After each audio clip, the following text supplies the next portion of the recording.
ሰላም የገንዘብ ሚዲያ ቤተሰቦች እንደምን ቆይታችኋል? የሰዓቱን ዜና ይዤ ቀርብ ያለው ከዜናዎቹ ጋር አብራችሁን ቆዩ። አንድ ደረሰኝ አለመስጠት 100,000 ብር የሚያስቀጣ ረቂቅ አዋጅ ተሻሽሎ ቀረበ።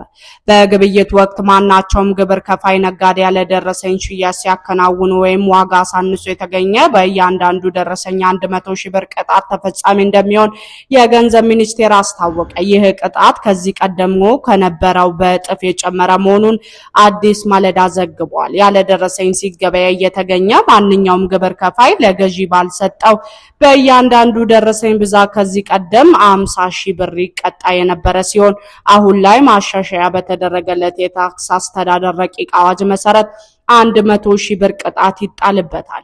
የገንዘብ ሚኒስቴር እንደ ዋና ማሻሻያዎቹ ካነሳቸው መካከል የታክስ የምስክር ወረቀት አሰጣጥን ማሻሻል፣ የታክስ አለመግባባቶች ሲፈጠሩ በማስታረቅ ስርዓት መፍታት፣ የታክስ ውሳኔ ማስታወቂያ የሚታረምበትን ስርዓት ግልጽ ማድረግ እንዲሁም የውሳኔ ማስታወቂያ ማሻሻያ፣ የይግባኝ ማቅረቢያ የጊዜ ገደቦችን በግልጽ ማስቀመጥ የሚሉት ይገኙበታል።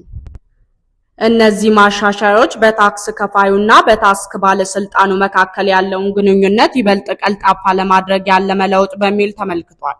የገንዘብ ሚኒስቴር በዛሬው ዕለት በረቂቅ አዋጁ ላይ ከባለድርሻ አካላት ጋር በሚኒስቴር መስሪያ ቤቱ የተወያየ ሲሆን በቅጣቱ ላይ ከተሳታፊዎች በኩል ጥያቄ ተነስቶበታል። ቅጣቱ በምን መልኩ ከ100 በመቶ በላይ እንዲጨምር የተደረገበት መስፈርት ምንድነው የሚለው ጥያቄ የሚገኝበታል።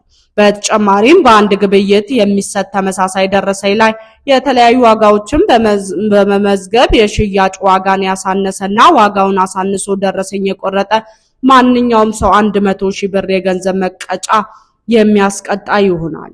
ይህንኑ ተግባር የፈጸሙ ከ5 እስከ 7 ዓመት በሚደርስ ጽኑ እስራት ይጠበቀዋል ሲል ረቂቅ የማሻሻያ አዋጁ ደንግጓል። ይህ ተግባራዊ ሊሆን የሚችለው ደረሰኝ ባለመስጠት ወንጀል ተጠያቂ የሚሆነው የወንጀሉ ድርጊት የተፈጸመው በአንድ የግብር ዘመን ውስጥ ለ2 ጊዜያት ያህል አስተዳደራዊ ቅጣት ከተቀጣ በኋላ በሚሆንበት ጊዜ ነው ሲል አስቀምጧል። የረቂቅ አዋጁ ዓላማና ማንነት ለተሳታፊዎች ያስረዱት የሚኒስቴሩ ከፍተኛ አማካሪ ዋሲሁን አባተ ደረሰኝ አለመስጠት አሁን ላይ የንግዱ ማህበረሰብ እየተለመደው የመጣ ለማንኛውም አካላት የማይጠቅም ድርጊት ነው ሲሉም ገልጸውታል። ደረሰኝ አለመስጠት ለመንግስት ብቻ ሳይሆን ነጋዴውን ዕዳ ውስጥ ከቶታል ያሉት አማካሪው ደረሰኝ አለመስጠት ከባድ መዘዝ ይዞ የሚመጣ መሆኑን አስጠንቅቀዋል። አማካሪው አክለውም አንዳንድ ግብር ከፋይ ድርጅቶች ደረሰኝ ሳይሰጡ ቀርተው ሲጠየቁ ሰራተኞቻቸው ላይ ሊጥሉ ይሞክራሉ በማለት ማናቸውም ድርጅት የሚቀጥረውን ሰራተኛ ለደረሰኝ ሽያጭ ማከናወን እንደማይችል ማሳወቅ አለበት ብለዋል። ከዚህ ቀደም የነበረው ቅጣት እንዲቀል ተደርጓል ያሉት አማካሪው አንድ የድርጅት ኃላፊ ማሰር ቢዝነሱና ቤተሰቡ ማሰር ይሆናል በማለት ይህ ደግሞ ኢኮኖሚውን ይጎዳል ያሉ ሲሆን ቅጣቱ አስፈላጊ ስለሆነ ያለደረሰኝ ግብይት ሲፈጽም የተገኘ ሕጉን ተግባራዊ ማድረግ ግዴታ መሆኑንም ጠቅሰዋል። ማናጀሩ በደረሰኝ ያልተሸጠ ገንዘብ መጥቶ ኪሱ ውስጥ እያስገባ እኔ አላውቅም ነበር ማለት አይቻልም ሲሉ አማካሪው ለተሳታፊዎች ተናግረዋል።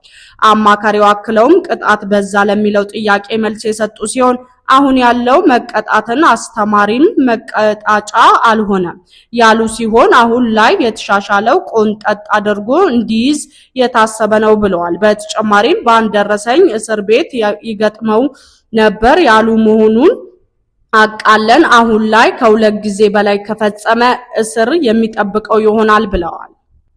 ለዕለቱ ያዝናቸው ዜናዎች እነዚህ ናቸው። በሌላ ዜናዎች እስክንገናኝ ድረስ ቸር ቆዩኝ እያልኩኝ የገንዘብ ሚዲያ ዩቲዩብ ቻናልን ሰብስክራይብ፣ ላይክ፣ ሼር በማድረግ ቤተሰብ ሆነው አዳዲስ መረጃዎችን ማግኘት ይችላሉ።